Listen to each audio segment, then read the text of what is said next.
I was in the back of an Uber when my driver said, "There's a car that's been following us for 2 blocks. I don't want to drive you home until I lose him." I was outside the club in Miami when I realized I needed to order an Uber home. I thought everything was fine because the driver who accepted my ride was a woman instead of a creepy man. Plus, when I got in the driver Mayumi's Tesla, we started yapping about random stuff like how crazy it is that Piper Raquel actually dropped the link. She laughed and said period, which made me like her instantly. But that's when it happened. She took a right and we were getting further away from my house instead of closer.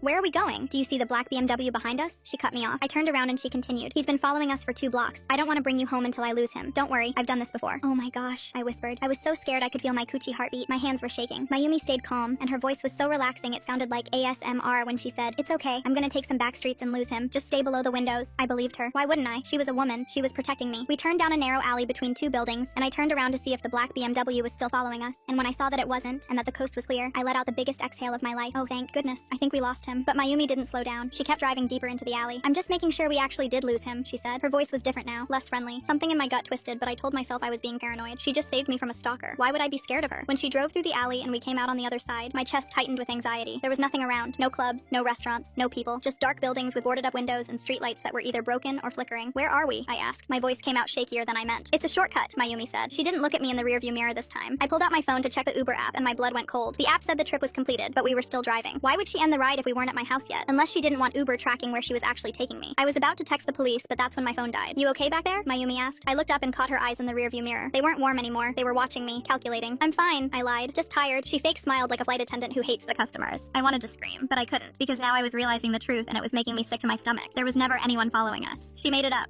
She made the whole thing up to get me away from the main roads. Mayumi turned down a dead-end road that was under a dark bridge, and that's when I saw it. Under the bridge, there was the same black BMW from earlier, parked with 2 scary-looking men in the front seat. There was no one else around. My whole body went numb with terror. As soon as we parked, I grabbed the door handle, but it wouldn't open. I was trapped. Tears started streaming down my face. "Please, please don't do this. I work on Wall Street. I have money. I'll give you whatever you want." Mayumi rolled her eyes and said, "It's not about money," like I was the one annoying her. That's when it happened. The doors of the parked car under the bridge opened. 2 large men stepped out. They were walking toward us. "Ah!"